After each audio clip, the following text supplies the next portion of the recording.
माँ बहनों से मैं कहता हूँ कि अपनी बेटी को दुल्हन बनाकर रुखसत करते वक्त ये जरूरी समझते हैं कि मेरी बेटी के सर पे कुरान का साया होना चाहिए, कुरान रख कर रुखसत करते हैं। कभी तो फिक्र करो, कभी तो गौर करो कि मेरी इस बेटी को कुरान तालीमात से मैं आज सिखाऊं, उसे कुरान सिखाऊं, कुरान की तिलावत सिखाऊं, इसकी हमें कोई मेहनत नहीं की। इसीलिए हुजूर आला नबी अलैहिस्सलाम ने माँ बाप से, और जलसे के अंदर इस हदीस को बार बार सुनाया जाता है, माँ बाप का सबसे बड़ा तोहफा क्या है? माँ बाप का सबसे बड़ा तोहफा घर, मकान, कारोबार, धंधा पानी लगाना या नौकरी डिग्री लगाना नहीं है। उलमा फरमाते हैं, हदीस मुबारक में आता है, आका फरमाते हैं, माँ बाप का सबसे बड़ा तोहफा इनाम ये है कि आप अपने बच्चों को कुरान की तालीमात सिखाओ, उसे मकतब भेजो, दीन की तालीम सिखाओ, नबी की सुन्नत व शरीयत सिखाओ। ये सबसे बड़ा तोहफा है, सबसे बड़ा तोहफा। लिहाजा इस मकतब की मेहनत को हम सब साथ देना है। ये मकतब दीन इस्लाम के किले है।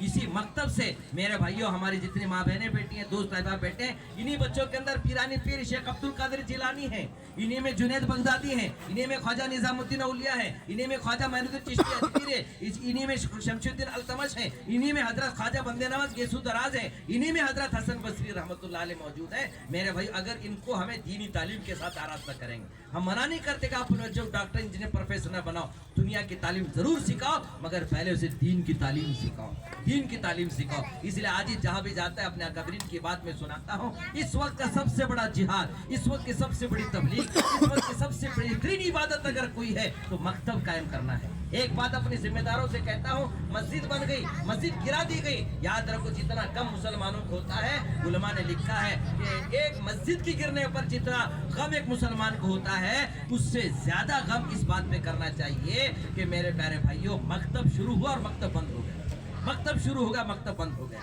हम आए माँ बहनों से मैं कहता हूँ कि अगर हमारे माँ बहनों को ये पता चले कि हमारे मासूम बच्चे हमारी गलियों से उठाए जा रहे हैं, किडनैप किए जा रहे हैं और उचक लिए जा रहे हैं, तो क्या बताइए आप इस तैयबा मस्जिद के अतराफ में रहने वाले खामोश होएंगे?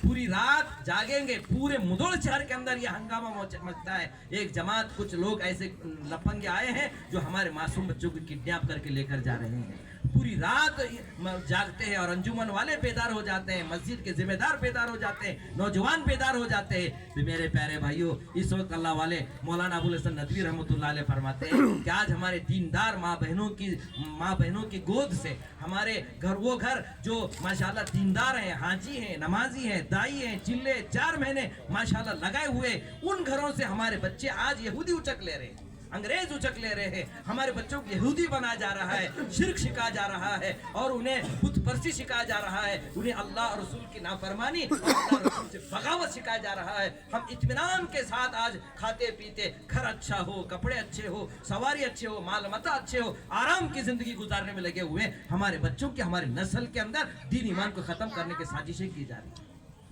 हम आराम के साथ बैठे हुए हैं। इस 1400 साल के अंदर मुसलमानों को बड़ा नुकसान जरूर हुआ है। हमारे माल लूटा गया, हमारे घर लूटे गए, हमारे माँ बहनों की इस्मत दरी की गई, हमारी हुकूमतें गिरा दिए गए, बहुत से कानून लाकर मुसलमानों पर जुल्म जबर किया गया, जेलों में ठोसा गया, कोर्ट कचहरियों में घुमाया गया। मगर उससे ज्यादा तकलीफ दे इस वक्त मुसलमानों को जागने की जरूरत है कि न्यू एजुकेशन पॉलिसी के जरिए से भले मुल्क भारत में रहने वाले दूसरों को फायदा जरूर होगा। याद रखो, हमारे बच्चे और मुस्लिम नस्ल को मेरे प्यारे वो मोमिन मुसलमान बन के रह नहीं सकते, मोमिन मुसलमान बन के रह नहीं सकते।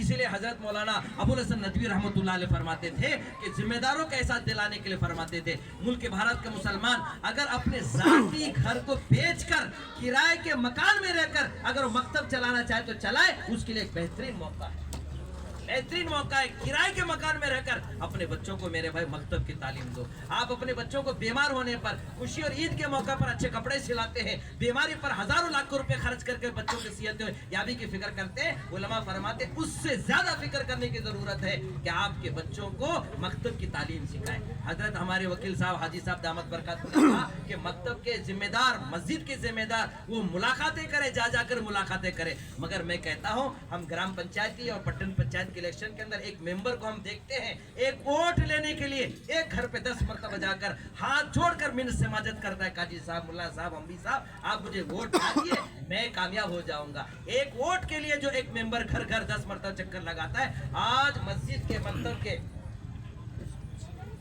مسجد اور مکتب کی ذمہ دار بھی اس بات کی فکر کرنے کی ضرورت ہے. کریں گے انشاءاللہ.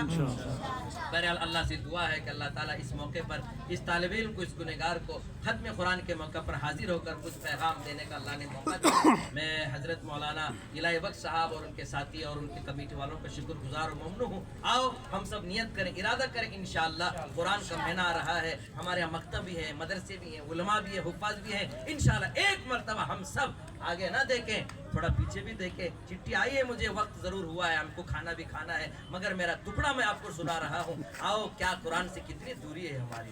کیا قرآن صرف تاکوں میں سجانے کے لیے ہے؟ کیا قرآن پاک صرف برکت کے طور پر دیکھنے کے لیے ہے, یا کوٹ کچہرے میں ہاتھ رکھ کر وہ وعدہ کرنے کے لیے ہے؟ میرے بھائیو, قرآن عمل کے لیے ہے, عبادت کے لیے ہے. قرآن سیکھو. میں دیہاتوں میں جوڑوں میں کہتا ہوں, یہ چلے 4 مہینے لگانے والے سے پوچھو, پہلا چلا جو لگایا تھا 10 صورتیں یاد کیا تھا. 11 چلا لگانے والے کو ہم نے پوچھا, اسے 10 صورتیں یاد ہیں, 11ویں صورت اسے یاد نہیں, دوسری صورت اسے یاد نہیں ہے.